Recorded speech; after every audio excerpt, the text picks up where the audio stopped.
Let's resin, let's fun. Hello everyone! In today's video, I'm going to show you some techniques for creating stunning ocean waves with resin. The video is split into two parts. First, I'll walk you through some common mistakes to avoid, and then we'll dive into the correct methods to finish an ocean wave piece. So let's get started. Choosing the right resin is important. The first thing to keep in mind is choosing the right viscosity for your epoxy resin. Deep pore resin is not ideal for making ocean waves.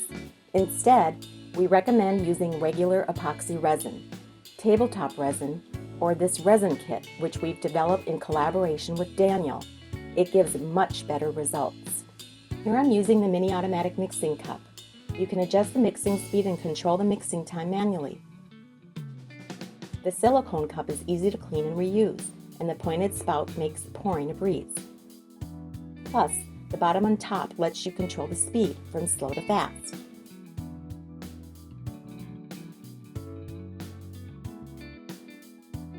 Pour the resin in a 1:1 ratio by volume and mix it using the automatic mixing cup. Simply let it run automatically for 2 minutes. Once it's well mixed, remove the stirring paddles and place it on the silicone mat to catch any excess resin. After 12 hours, you'll find the cured resin can be peeled off easily. The resin has mixed evenly now, just a few bubbles on the surface, and you can use the heat gun or torch to remove the bubbles. Now let's talk about the resin temperature. The resin should be between 43 and 50 degrees Celsius before you use it.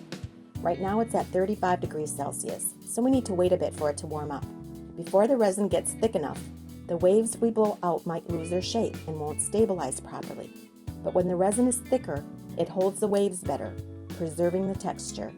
I'll keep an eye on the temperature, checking it every 5 minutes to make sure it doesn't get too hot. After 15 minutes, the resin has reached 43 degrees Celsius and it's ready to go. For best results, experienced users can work with it at 50 degrees Celsius, but for beginners, I recommend using it at around 45 degrees Celsius to avoid missing the right pouring window. Now let's talk about using pigments.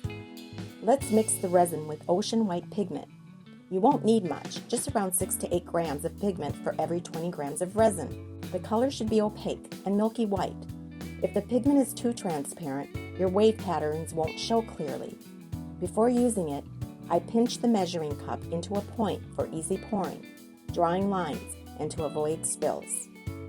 As you're preparing your workspace, it's recommended to cover your table with a plastic film to protect it. Now I'll show you 2 common mistakes and 1 correct method, explaining the key points along the way.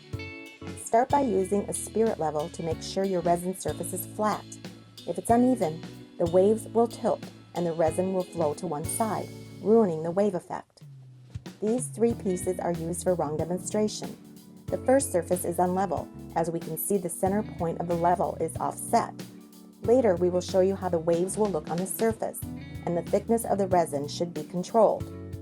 The resin piece is leveled. I will demonstrate the blowing angle of the heat gun and the suitable blow times on it. The third surface is also level. I will show the correct production method and share 2 methods of blowing ocean waves. Now let's talk about controlling the thickness of the resin layer. The first key point is to keep the resin layer between 1 to 2 millimeters thick. Let's pour the resin onto these surfaces and see the difference. For the first surface, I'm using a thicker layer of resin to demonstrate a mistake. You can use a stick to spread the resin evenly, then let it sit for about a minute. We can use a lighter to quickly remove the bubbles to have a better ocean wave effect. Pinch the cup into a pointed shape to make it easier to pour the fine wave stripes.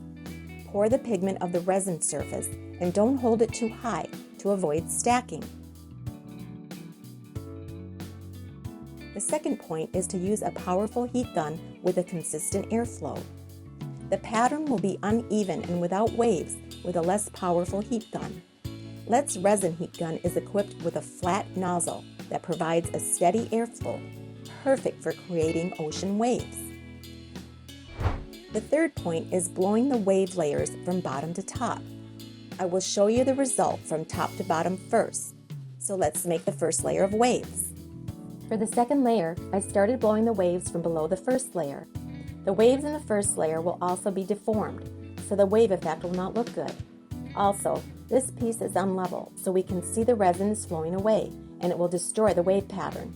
So blowing the ocean waves on a level surface is essential. The fourth point is the angle of the heat gun. Hold the heat gun at a 45-degree angle to the surface of the resin, blowing from the root of the paste. During the blowing process, you can move forward to blow the paste out, making the texture more dimensional. The right demonstrates the wrong method. The heat gun blowing the waves vertically at 90 degrees will cause the waves to be chaotic and split in different directions, losing that fluid effect. It is recommended to blow out the waves as far as you want at one time. If you don't blow the waves to the distance you want the first time, and then blow again, the waves will become turbid and disappeared. It is recommended to blow less than 2 times. Now let's show the correct process of blowing the ocean waves. Hold the heat gun at a 45-degree angle and blow it toward the root of the color paste. Blow it in one go and to the distance you want. The ocean wave patterns will be perfect. I'm going to show you how to create multi-layered waves. Pour 3 or 4 layers of pigment with a 3 to 4 centimeter gap between each one, then blow them all at once. Make sure the layers aren't too close together or the waves will overlap and blur. This method creates a really cool layered ocean effect, so give it a try.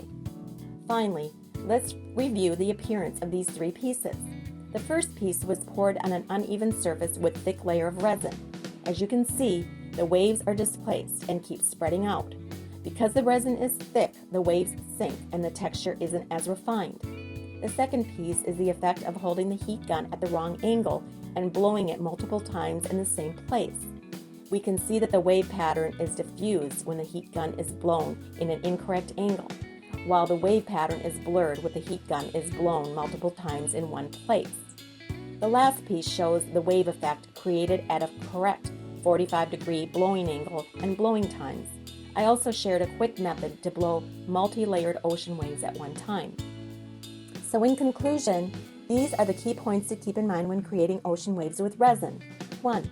Make sure the resin is between 43 to 50 degrees Celsius. 2. Keep your surface level. 3.